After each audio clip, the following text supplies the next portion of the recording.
हमने अपने बच्चों को जब तक अगर तालीम देने के मजबूत इरादे से अगर कोई कदम नहीं उठाया तो मेरे मुस्लिम भाइयों, आपको इस धरती के ऊपर तबाह होने से कोई नहीं बचा सकता।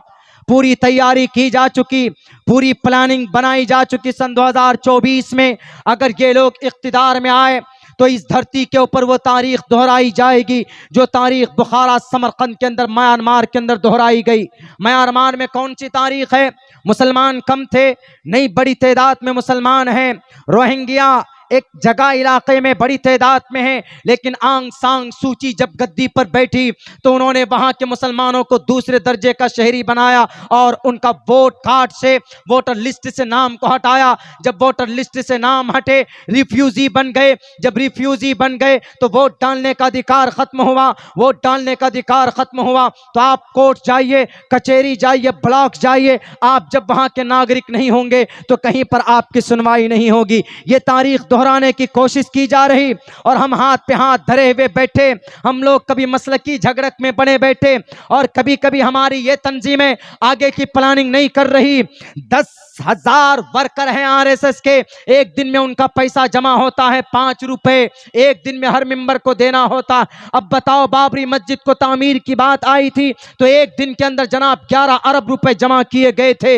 अगर हमारे किसी मस्जिद को बनाने की बात आए तो एक दिन के अंदर जनाब 11,000 रुपए जमा करना, खून पसीना बहाना, पसीने को खून के तरफ बहाना पड़ता है, तब जाकर 11,000 रुपए जमा होता है। जो तरीका उनमें था, हम में था, वो तरीका इन्होंने ले लिया। यही वजह है कि आज हम लोग जलील और रुस्वा हो रहे हैं।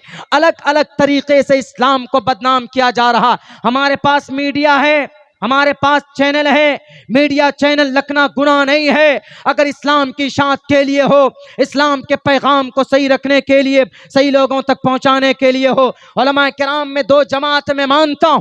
कुछ लोग कहते हैं कि वीडियोग्राफिंग करना नाजायज, लेकिन कुछ लोग क्यों कहते हैं, जिनमें से बड़े बड़े मुफ्ती शफी साहब उस्मानी और मुफ्ती तकी उस्मानी साहब, मौलाना इलियास कुंबर, ये पड़ोसी मुल्क के उलमा, हमारे भारत के अंदर भी बड़े बड़े उलमा किराम, इनमें से 2 तरह के लोग हैं। एक तरफ उलमा कहते हैं कि नहीं, कि चैनल होने चाहिए, मीडिया होने चाहिए, इस्लाम की बदनामी चैनल के जरिए से है तो आप उसी प्लेटफॉर्म से, जो कि नस्से कतई से हुर्मत जिसकी साबित नहीं है, आप उसी प्लेटफॉर्म से खड़े होकर इस्लाम की सदाकत को बयान कर सकते हैं।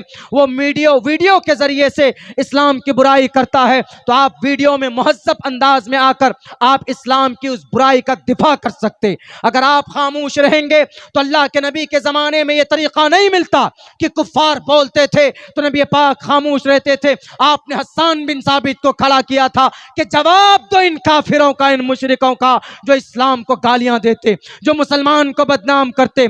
आपने मुबाहला किया कि नहीं किया? आज के जमाने में हम जवाब दे सकते, हम बोल सकते, बोलने का अधिकार हमारे पास। ये मूवी बनाकर आपके खिलाफ लोगों को भड़काते, हम कहेंगे कि मूवी बनाओ, ठीक है, सन 2002 की मूवी बनाओ ना। गुजरात में 2000 माओ को उनकी इज्जतें लूटी गई, क्यों नहीं मूवी बनाई? आपने बनाई है डॉक्यूमेंट्री पिक्चर। आपके इसी भागलपुर 250 गांव को जलाया गया था, 900 मुसलमान मारे गए थे 1979 के अंदर। 24 अक्टूबर के अंदर तकरीबन 2 महीने तक ये दंगे फसादात हुए थे इसी भागलपुर की धरती पर, ज्यादा दूर नहीं। इसके ऊपर डॉक्यूमेंट्री पिक्चर बनाइए ना अग्निहोत्री जी। नहीं बनाओगे आप इस पर, क्यों? क्योंकि आपको इस पर बनाओगे तो मुसलमानों के ऊपर जो जुल्म ज़्यादती हुई वो लोगों के सामने आएगा। अगर आप यकीनन आपका ज़मीर जिंदा है, आप लोगों के सामने हकीकत लाना चाहते हो तो लाओ सामने। लेकिन भारत में जो जो इंसिडेंट हुए हैं उन तमाम के ऊपर डॉक्यूमेंट्री पिक्चर बनाओ। आप ऐलान करो कश्मीर फाइल के साथ कि हम जहां जहां पर भी, चाहे मुस्लिम माइनॉरिटी हो या दलित माइनॉरिटी हो या SC ST OBC के माइनॉरिटी हो, जो भी हो, हम सब के ऊपर एक मूवीज बनाएंगे तो हम आपको सलाम करते। लेकिन आपने द कश्मीर फाइल बनाई। आपने ये क्यों नहीं बताया कि जब द कश्मीर फाइल, जब वहां पे हमारे हिंदू भाइयों पर जुल्म हुआ तो टेररिस्ट ने जुल्म किया था और वहां का जो मान सिंह, वो जगत सिंह क्या मान सिंह, जगमोहन सिंह जो राज्यपाल थे कश्मीर में, वो राज्यपाल कौन होता? राष्ट्रपति होता। राज्यपाल गवर्नर हुआ स्टेट का, यानी सीएम की कुर्सी, उसकी पावर को सीज कर सकता है। स्टेट का सबसे बड़ा ओहदा सीएम और राज्यपाल का होता। तो वहां जो राज्यपाल था उस जमाने में 1990 में कौन था? उस वक्त का भारतीय जनता पार्टी के कोटे का था। उनको क्यों नहीं कहते कि सर जो जुल्म ज्यादती हुई थी आप क्या कर रहे थे? आप मटन खा रहे थे या आप बैंकॉक घूमने गए थे? कहो ना, कहते क्यों नहीं? लॉ एंड ऑर्डर को मेंटेन क्यों नहीं कहा? बोलो। सन 2007 में, सन 2008 में आजमगढ़ में दंगे हुए। 1980 में ईदगाह में नमाज पढ़ रहे थे कौन लोग? वो मुरादाबाद की ईदगाह में नमाज पढ़ रहे थे, पीछे से गोलियों से भून दिया गया था। उनके ऊपर बनाइए मूवी, तब देखेंगे कि यकीनन आप इस भारत के अंदर जिन पर जुल्म किए गए, आप उन सब के तई एक तरह की सोच रखते। बंद करो इस नफरत को, इन नफरत की दीवार को। पॉलिटिकल पार्टियां बनी, वो कहते हैं दिल्ली के जनाब सीएम साहब आप तो पॉलिटिकल पार्टी बने हैं, लॉ एंड ऑर्डर को मेंटेन करने के लिए नहीं, आप सरकार में बैठे हैं सार पोस्टर छापने के लिए, मूवीज की प्रमोशन के लिए। ये मूवीज आगे बढ़ जाए, ये नीचे हो जाए। भारत के अंदर तकरीबन 1983 में 1800 मुसलमान आसाम में मारे गए, कोई डॉक्यूमेंट्री पिक्चर नहीं। क्यों? 1984 10,000 सिखों की लाश आपसे पूछता है विवेक अग्निहोत्री जी, बनाओ ना उनके ऊपर डॉक्यूमेंट्री पिक्चर। क्यों नहीं बनाते आप? बनाइए। सन 2013 मुजफ्फरनगर का कांड, सन 2020 दिल्ली का दंगा, बनाइए इनको ऊपर डॉक्यूमेंट्री पिक्चर। 1970 भिवंडी का मामला, सन 2007 मालिया गांव का बम ब्लास्ट, 1959, 1964, 1969 कलकत्ता का मामला, और 1980 वो महाराष्ट्र का मामला। बनाइए इन पे। नहीं बनाएंगे इन पे। क्यों? क्योंकि इनमें आपकी पोल खुल जाएगी, आपको पता चल जाएगा कि हमने भी जुल्म किया।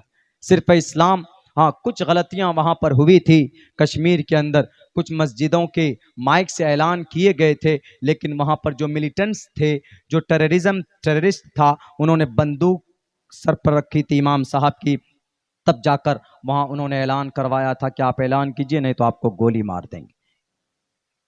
हकीकत पर, पूरे हकीकत पर आधारित नहीं है, सिर्फ एक तरफ का जुल्म दिखाया गया।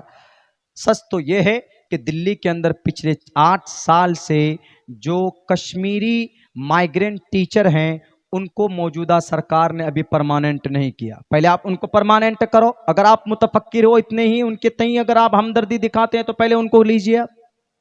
अल्लाह के नबी अलैहिस्सलातु वस्सलाम ने इस तरह के वाक़यात को, इस तरह के हालात को बहुत अच्छे तरीके से निपटाया है। हमारे सामने मेरे नौजवान साथियों, मेरे मुसलमान भाइयों, नबी पाक अलैहिस्सलातु वस्सलाम के पाक तरीन ज़िंदगी है। नौजवानों, आप लोगों से मैं यही कहूँगा, हमारी जवान बेटियों से भी और हमारे कौम के ज़िम्मेदार लोगों से यही कहूँगा कि आपको दूसरे के ऊपर कीचड़ उछालना या बुरा भला कहना हमारे लिए ज़्यादा उचित नहीं, बल्कि हम खुद देखें कि हम कितने पानी पे हैं, हमने अपने कौम के लोगों के लिए क्या किया है। हमारे मदारिस जो चलाने वाले असातिज़ा हैं, उलमा हैं, कितनी दिक्कत होती है। अगर एक एक गांव वाला सोच ले तो अपने गांव के अंदर, अपने मस्जिद के अंदर मकतब बना सकता है, चला सकता है। उलमा नहीं जाएंगे चंदा करने। हर आदमी एक घर से 100-100 रुपये अगर एक महीने में देगा तो एक गांव में 5,000 घर है तो 5,000 कितने जमा हो सकते हैं? उस मदरसे में पढ़ाने वाले उलमा को, हुफ़ाज़ को, कुर्रा को दिक्कत सामने नहीं आएगी। इसीलिए हम दूसरों को गाली देने के बजाय मजहबी एतबार से हमने अपने कौम के लिए क्या किया है। जब अल्लाह के नबी तंजीम बनाकर इंसाफ के लिए लड़ सकते हैं तो हम लोग तंजीम के ज़रिए से हम लोग इंसाफ के लिए क्यों नहीं लड़ सकते? बहुत सारे लोग आते हैं, तकरीरें करते हैं, जनाब कोई सियासी लीडर बनना चाहता है, कोई कुछ बनना चाहता है, लेकिन जब कौम को इंसाफ दिलाने की ज़मीनी स्तर पर बात आती है तो सब मुंह चुरा कर भाग जाते हैं। ये मैं प्रैक्टिकली बात बोल रहा हूँ। हमने पिछले 3-4 साल से सियासी लीडर को बहुत करीब से देखा और हम उसके शिकार भी हुए। सही बताया था मुजाहिद हसनैन हबीबी ने कि थोड़ी सी चूक हुई कि जिसकी वजह से मेरा टिकट कटा, वरना आज इस वक्त अल्लाह तबारक व तआला मुझे विधानसभा का एक मेंबर बनाया हुआ होता। और फील्ड भी ऐसा था और हमने जिस पेड़ को लगाया था उस पेड़ को फलदार किया। लेकिन हमने ये कहा था कि सर अगर काम नहीं होगा लोगों का तो मैं फिर जिस पेड़ को लगा रहा हूं मैं इस पेड़ को उखाड़ कर फेंक दूंगा। इसलिए फेंक दूंगा क्योंकि कौम किसी भी सियासी लीडर को चुनती है, उनको एक उम्मीद होती। हमारे इलाके में मॉब लिंचिंग होता है, जब एफआईआर की बात की जाती है तो नेता लोग मुंह मोड़ लेते। फिर कौन से हक की बात करते हो जनाब आप? हम तुम्हारे हक देने के लिए आए, कौन से हक की बात करते हो? तबरेज अंसारी के खिलाफ कोई केस लड़ा आपने, तब जाकर कोई सियासी लीडरों ने उस केस की पैरवी नहीं की, नहीं आए मैदान में। तब एक तंजीम को, उस तंजीम का नाम PFI popular front of India है, उस तंजीम के अंडर में वो प्रोग्राम, वो केस दिया गया, वो लोग उसके केस को लड़ रहे। बेचारे 40,000 रुपए खर्च करके उस गरीब की, जिसके बेटे को मारा था, उसकी बीवी के घर पे छत टीन तब डाला, वरना सिर्फ वो तिरपाल लगाकर वो लोग अपनी जिंदगी गुजार रहे थे। बताइए, लोग बोलने वाले बहुत है, लेकिन इस जमीनी स्तर पर जब काम की बात आती है ना, मदद की बात आती है, तो सब ऐसे गायब हो जाते हैं जैसे गधे के सर से सींग गायब हो जाता है।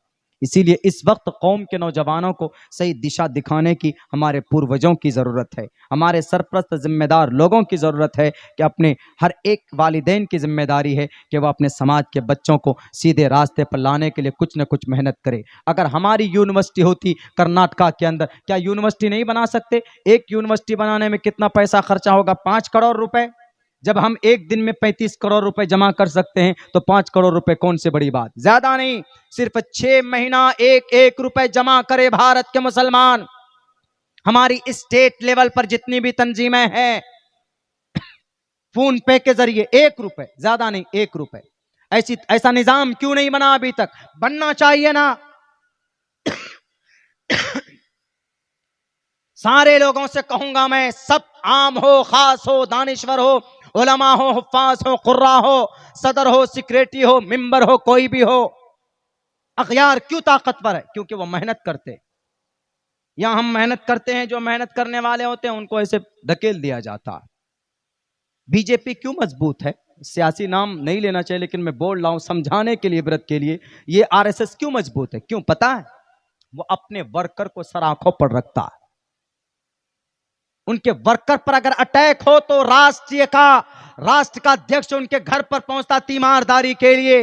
किनका तरीका था तीमारदारी का, अयादत का? अल्लाह के नबी का तरीका था कि नहीं था? अगर आपके गांव में, इस बड़ी सांकी में, इस बसंतराय में अगर किसी का हाथ टूट जाए, कट जाए, तो कोई आएंगे देखने के लिए? नहीं आएंगे। कोई इलाज की जिम्मेदारी लेगा? नहीं लेगा। जब तक ये हमदर्दी नहीं आएगी, जब तक ये बेदारी कौम में नहीं आएगी, आपको तबाह होने से, आपको गाजर मूली की तरह कटने से कोई नहीं बचा सकता। लिख लो आप, जो कौम हम में, जो काम हम में होना चाहिए, वो कौम अगयार के अंदर है, आरएसएस में है, बजरंग दल में है। संगठित होना, मुत्तफिक होना, इत्तिहाद, सहाबा की जो मिसाल थी वो आरएसएस के अंदर आज की तारीख में तो वो कामयाब है, ताकतवर है वो। मेरे भाई, जो वक्त बहुत हो चुका है, अल्लाह तबारक व तआला से दुआ करता हूँ कि अल्लाह तबारक व तआला हम तमाम मुसलमानों को कहने सुनने से ज़्यादा अमल की तौफीक अता फरमाए, और सब जितने भी